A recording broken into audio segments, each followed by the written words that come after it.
All right, let's jump right in. Today, we're diving into this explainer where we unpack the sweeping narrative of the 1979 film Jesus. This is a cinematic portrayal drawn entirely from the Gospel of Luke.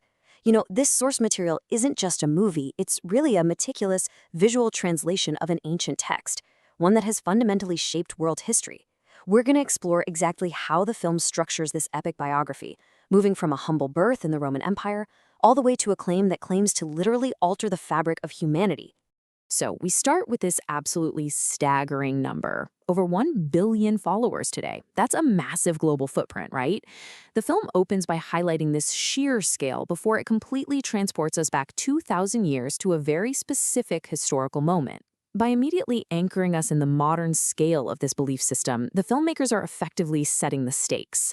We aren't just looking at some obscure historical figure here. We're examining the origin story of a movement that has captivated a huge portion of the globe. Section 1. The Origins. Caesar Augustus and a Virgin Birth. The narrative kicks right off by deliberately contrasting the sweeping, immense imperial power of Rome with a humble, miraculous virgin birth in a Bethlehem stable. Now, the film rapidly covers his early years to build the foundation of his identity. We jump incredibly efficiently from his birth to his surprising wisdom among the religious elders in the temple at just 12 years old. Then, boom, we leap forward to age 30. This is where his public life officially begins, with his baptism by John the Baptist, which is immediately followed by a grueling 40-day temptation in the desert by the devil. These events rapidly establish his divine credentials, and this is even before he preaches his very first sermon. Section 2. Ministry and Miracles. Gathering disciples and healing the sick. So, from the isolation of the desert, Jesus transitions to his public ministry, gathering his 12 apostles and embarking on a massive campaign of miracles. And the film visually establishes his authority through a series of highly dramatic events. I mean, he commands nature by supplying a massive catch of fish for Simon Peter. He demonstrates power over life and death by raising a widow's son and then a 12-year-old girl. He heals a blind beggar calling for the Son of David, and even casts a literal legion of demons into a herd of swine. These visual spectacles serve a very distinct narrative purpose. They immediately prompt the masses to ask, is this man the promised Messiah who's come to liberate them? Section 3. Parables and Teachings. Stories that challenged the status quo. But you see, it wasn't just miracles. What's really interesting here is how he fundamentally rewired how his listeners understood the world, often turning societal norms totally upside down. Take this, for example. The command to love your enemies was a radical, incredibly countercultural message. You really have to remember the context here. This is an audience living under harsh, oppressive Roman occupation. The expected norm? Retaliation, or at the very least, quiet resentment. So to stand before a crowd and command them to actively do good to the very people exploiting them, that was a stunning, controversial inversion of human nature and societal expectations.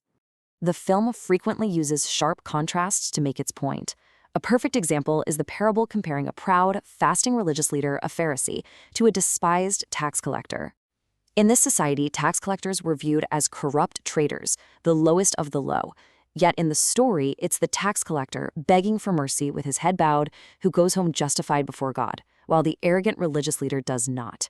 It heavily emphasizes that raw humility, not outward performative piety, is the true currency of this kingdom.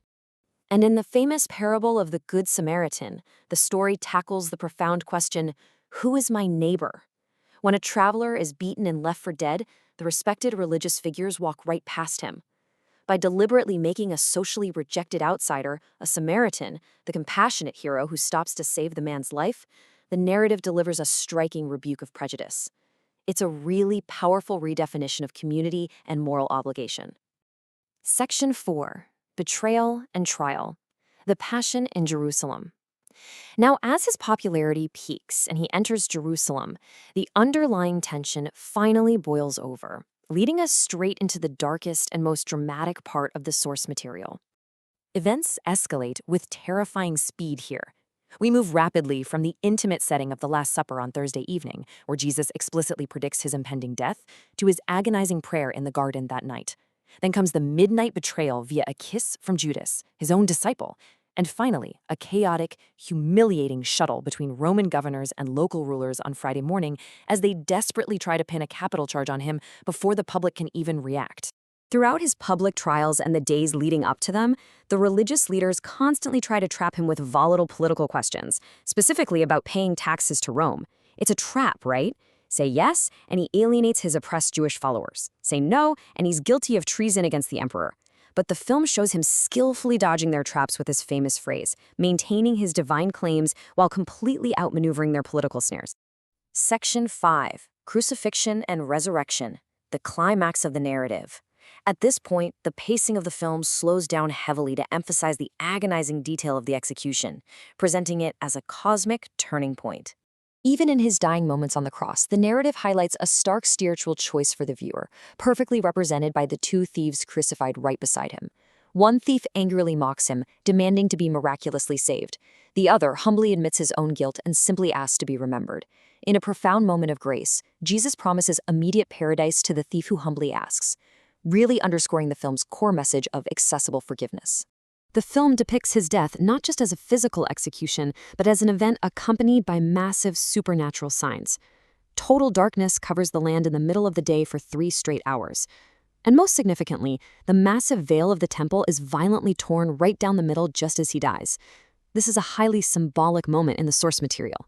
It represents that the barrier between humanity and God has been permanently removed, offering direct access without the need for animal sacrifices. But then, the somber, devastating tone radically shifts on the 3rd day.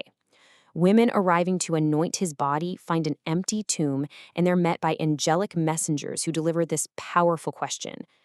The announcement of his resurrection is the absolute pivot point of the entire story. It completely transforms his scattered, despairing disciples into emboldened witnesses ready to take this message to the ends of the earth. Section 6. The film's final message. Breaking the fourth wall. The historical drama actually ends here, and the film shifts into a very unique epilogue. The narrator jumps forward 2,000 years to the present day.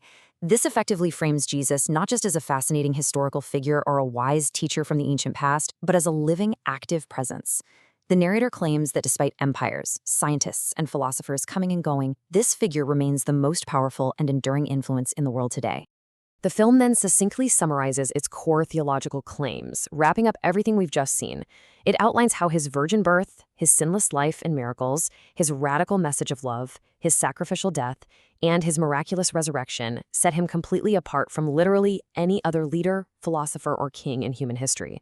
The film builds this specific case to present him as entirely unique. Finally, the film makes a hard transition from a historical biography to a direct, actionable, evangelistic appeal. It outlines a specific, structured set of steps for the viewer. It asks the audience to acknowledge their separation from God, to recognize the crucifixion as the payment for that separation, and to actively invite this historical figure into their own lives by faith. This final moment reveals the film's ultimate underlying purpose. It doesn't just want to entertain, it wants to convert.